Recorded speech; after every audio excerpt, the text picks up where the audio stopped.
السلام عليكم ورحمه الله وبركاته. ازيكم يا حبايبي القمر، عاملين ايه؟ يا رب دايما تكونوا بخير. معلش انا مش بنزل فيديوهات كتير لاني كنت تعبانه جدا الفتره اللي فاتت. النهارده بقى قررت اعمل لاولادي كبسه. عندي هنا طبعا كل مكونات الكبسه سهله، احنا هنعملها بطريقه سهله جدا جدا جدا وما تدوخكيش. عندي هنا بصليه متوسطه مخرطاها زي ما انت عايزه تبشريها تخرطيها براحتك، وعندي بطاطستين مقطعين مكعبات، وجزر، وعندي طبعا اللي هي التوابل بتاعتي.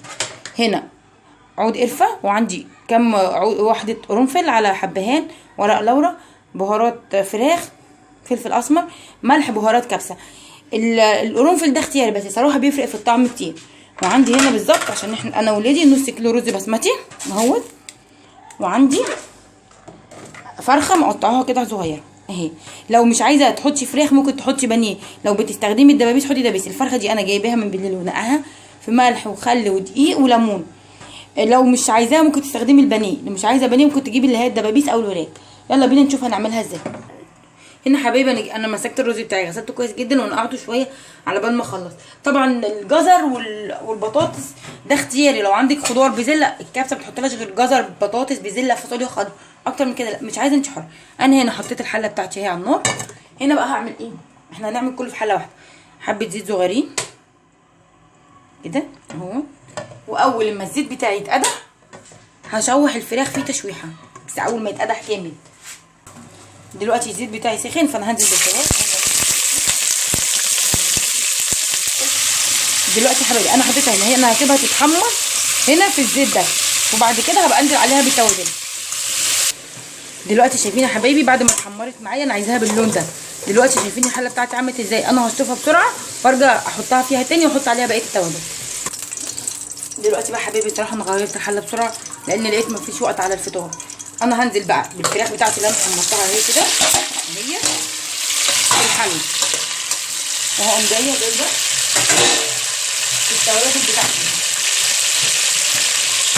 انزل بيها كلها اهي شايفين كده، واخليها تاخد تقليبه معايا حلوه ليه؟ علشان الفراخ تشرب من النكهه الحلوه دي. تتقلب كده زي ما احنا شايفين شويه. وانا عليهم البصل بتاعي اهو برضه يتقلب معاها لحد ما يتحمر شويه. او طبعا انت لو مش عايزه تحطي زي ما قلنا خضار عادي، لو مش عايزه تحطي فراخ زي كده ممكن تحطي بانيه، تحطي دبابيس، وراك، اللي انت عايزاه. بس صدقيني الفكره دي بتطلع حلوه جدا جدا جدا، وبيبقى طعمها روعه وطعم الفراخ روعه. وعايزه اقول لكم كمان على حاجه بتوفر معاكي وقت. لو انت مستعجله دلوقتي مثلا الساعه 5:15 وفاضل بالظبط حوالي ساعه او ساعه وربع على المغرب، هتلحقي تعمليها وتطلع حلوه وهتعجب جوزك وولادك. دلوقتي يا حبايبي انا اديتها تقليبتين مع بعض حلوين. هنزل بقى الجزر بس، لان احنا كلنا عارفين ان الجزر بياخد وقت في السوا غير اي خضار تاني. البطاطس بقى مش هحطها دلوقتي خالص، او هسيبهم يتقلبوا مع بعض شويه لحد ما البصل بتاعي يتحمر، وبعدين انا بحب انزل بالرز عليها اقلبهم شويه. لو مش عايزه ممكن تحطي شوربه او ميه سخنه وتسيبيهم يغلوا غلوتين وبعد كده تنزلي بالرز. دلوقتي شايفين يا حبايبي البصل بتاعي اتحمر اهوت، وكنت عايزه اقول لكم ان الريحه روعه جدا جدا جدا وخرافه. دلوقتي انا بقى هنزل بالرز. بصوا دي الرز دي براحتك، بس انا صراحه بحب اقلبه معاها. يعني انت لو عايزه زي ما قلنا احط فيه الشوربه تنزلي بالشوربه على طول ماشي، بس انا بامانه بحب احطه معاه يتقلب شويه. يعني احنا قلنا تغلي الشوربه عليه، الشوربه بتاعتك تحطيها او الميه المغليه تغلي غلوتين وتنزلي بالرز. او انا بقى بصراحه بحب اعمل كده، بحب بيبقى الطعم احلى واقوى. طبعا هقلب معاه الرز بقى شويه حلوين كده لحد ما ياخد من النكهات دي كلها مع بعض، وبعد كده انا عندي شوربه هنزل عليها. شايفين يا حبايبي ده شكلها بعد ما قلبتها كويس جدا اهوت مع بعض. هنزل بقى، احنا قلنا يا نحط ميه سخنه يا شوربه سخنه. بسم الله الرحمن الرحيم. انا عندي هنا شوربه وهدوس عليها شوربه سخنه. طبعا احنا عارفين ان الرز ده بياخد ضعف كميه الرز العادي. على فكره بتطلع حلوه جدا جدا. هيقولك الفراخ ممكن ما تكونش مستويه، بالعكس بتطلع مستويه حلوه جدا جدا، واصلا بتطلع كانك محمراها وبتدي بيبقى طعمها روعه وريحتها روعه. احنا دلوقتي اهوت هحط بس شويه ملح صغيرين برضو، فربما تكون محتاجه مش هكتر عشان انا حاطه في الشوربه ميه. طبعا واحنا حاطين في التوابل بتاعتنا دي ملح، دي في الشوربه ميه حاطين ملح. معلش انا اسفه لخبطت يا جماعه.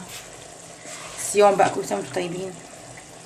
حبه فلفل صغيرين وهنغطيها هنقلبها كمان شويه. ايوه هنغطيها، واول ما تبدا تاخد غلوتين هنسيبها على نار هاديه. الرز بتاعنا يستوي احسن ويطلع طعمه احلى والفراخ تطلع احلى. دلوقتي يا حبايبي انا هبص على الرز بتاعي شوفوا عمل ايه. بسم الله. بصوا استوى بقى زي الفل، والبطاطس استوت والخضار. انا هطفي عليه وتعالوا نشوف هنقدمه ازاي. بس اهم حاجه قبل ما تيجي تقدمي، شايفين الحبهانه دي؟